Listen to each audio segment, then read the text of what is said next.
Jungle.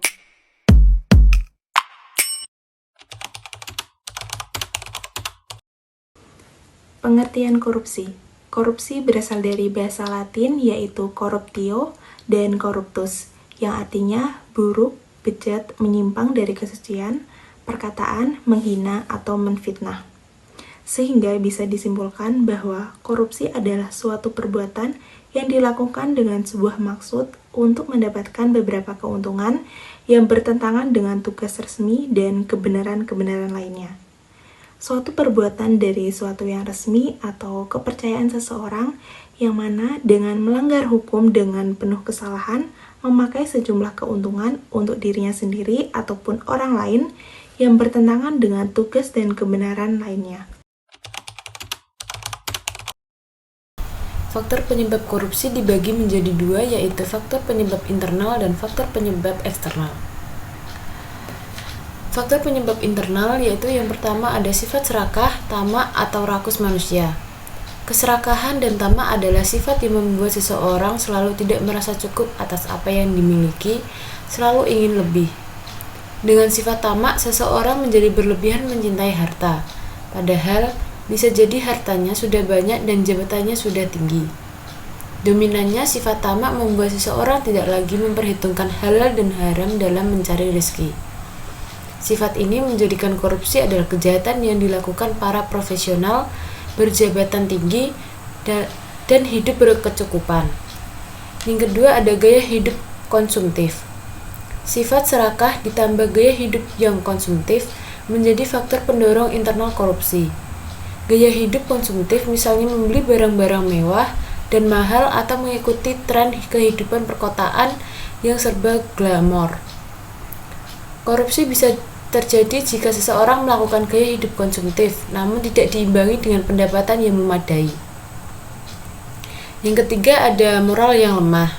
Seseorang yang memiliki moral lemah mudah tergoda untuk melakukan korupsi.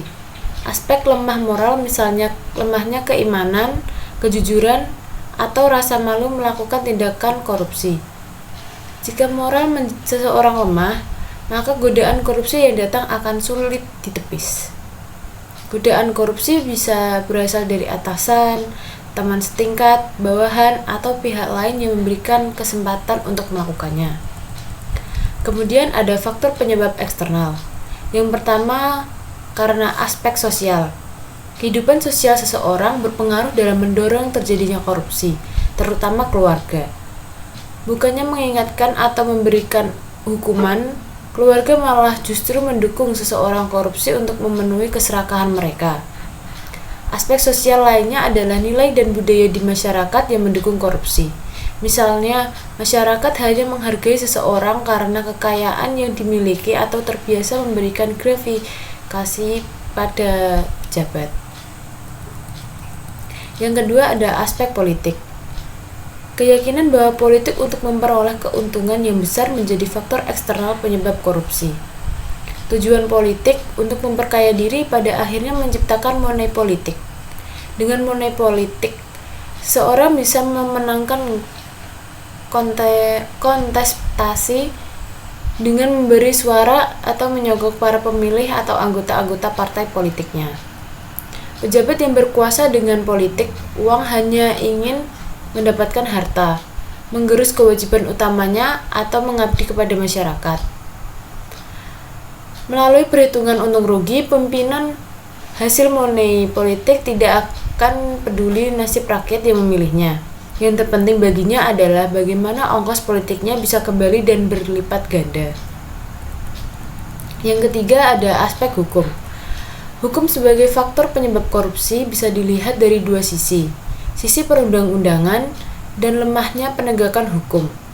Koruptor akan menjadi celah di perundang-undangan untuk bisa melakukan aksinya. Selain itu, penegakan hukum yang tidak bisa menimbulkan efek jera akan membuat koruptor semakin berani dan korupsi terus terjadi.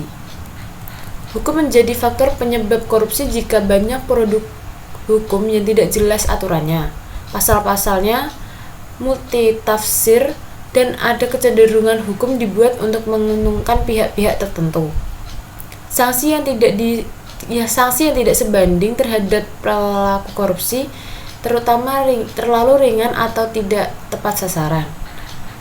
Juga membuat para pelaku korupsi tidak segan-segan menilai uang negara. Yang keempat ada aspek ekonomi. Faktor ekonomi sering dianggap sebagai faktor utama penyebab korupsi. Di antaranya tingkat pendapatan atau gaji yang tidak cukup untuk memenuhi kebutuhan. Fakta juga menunjukkan bahwa korupsi tidak dilakukan oleh mereka yang gajinya pas-pasan. Korupsi dalam jumlah besar justru dilakukan oleh orang-orang kaya dan berpendidikan tinggi. Yang kelima ada aspek organisasi.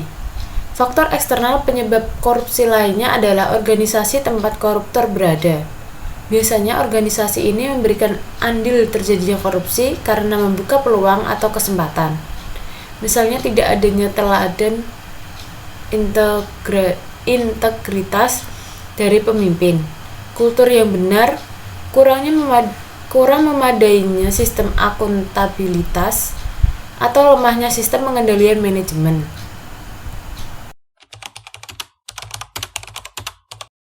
Nilai dan prinsip anti korupsi.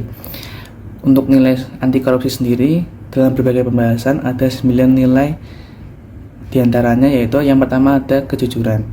Jujur merupakan salah satu nilai yang paling utama dalam nilai anti korupsi, karena tanpa kejujuran seseorang tidak akan mendapatkan kepercayaan. Yang kedua ada kepedulian. Rasa kepedulian sendiri sangat penting dan dapat dilakukan di lingkungan sekitar. Yang ketiga itu ada kemandirian. Kemandirian juga dianggap sebagai nilai yang penting karena tidak bergantung pada orang lain adalah hal yang harus dimiliki oleh seseorang.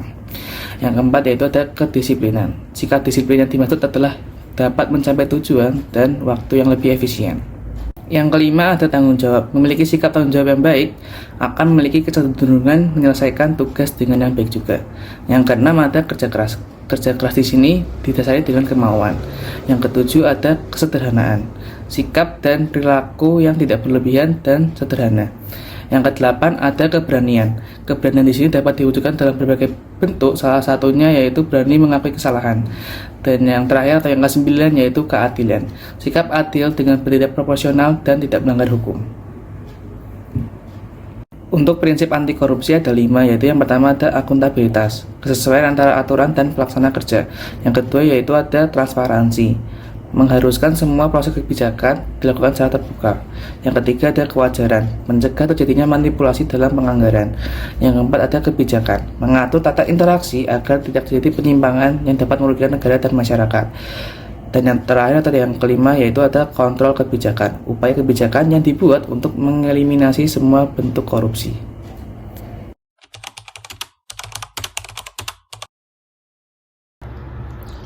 Peran masyarakat dalam memberantas korupsi. Yang pertama, ada pantang terlibat tindak pidana korupsi. Mulai dari diri sendiri, merupakan kata yang tepat untuk menggambarkan poin ini. Jika seluruh rakyat Indonesia memegang teguh prinsip kejujuran, maka tidak akan ada korupsi. Yang kedua, ada berlatih untuk berintegritas. Seseorang yang anti korupsi haruslah memiliki integritas yang kokoh, yang bertindak secara konsisten dengan apa yang dikatakan. Yang ketiga, melaporkan tindak pidana korupsi. Lihat, lawan, laporkan. Dengan jargon tersebut, KPK mengajak masyarakat untuk melaporkan kepada aparat penegak hukum jika mendapati kasus korupsi. Dan yang terakhir, keempat, memperbaiki sistem anti korupsi. Masyarakat memiliki kedudukan di pemerintahan atau perusahaan bisa melakukan perbaikan sistem secara langsung dengan mengidentifikasi celah-celah korupsi.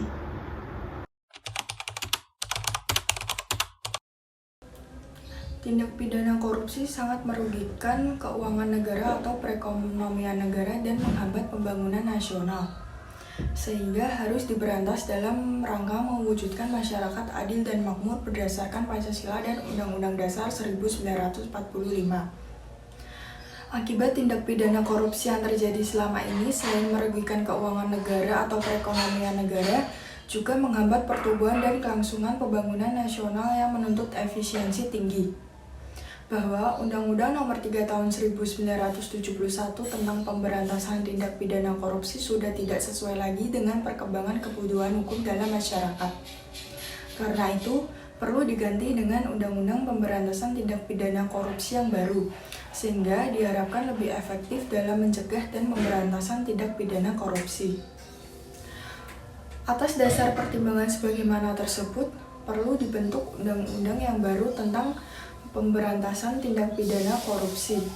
Yang pertama, dasar hukum undang-undang ini adalah Pasal 5 ayat 1 dan Pasal 20 ayat 1 Undang-Undang Dasar 1945 dan Ketetapan Majelis Permusyawaratan Rakyat Republik Indonesia Nomor 11/MPR/1998 tentang penyelenggara negara yang bersih dan bebas korupsi, kolusi, dan nepotisme.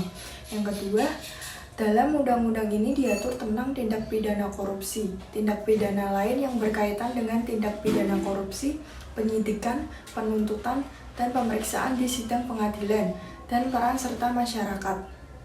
Undang-undang ini juga mengamankan pembentukan Komisi Pemberantasan Tindak Pidana Korupsi yang akan diatur dalam undang-undang tersendiri dalam jangka waktu paling lambat 2 tahun sejak undang-undang ini diundangkan. Keanggotaan Komisi Pemberantasan Tindak Pidana Korupsi terdiri atas unsur pemerintah dan unsur masyarakat. Peran mahasiswa dalam pemberantas korupsi yang pertama, menjaga diri dan komunitas mahasiswa bersih dari korupsi dan perilaku koruptif. Dan yang kedua, membangun dan memelihara gerakan anti korupsi.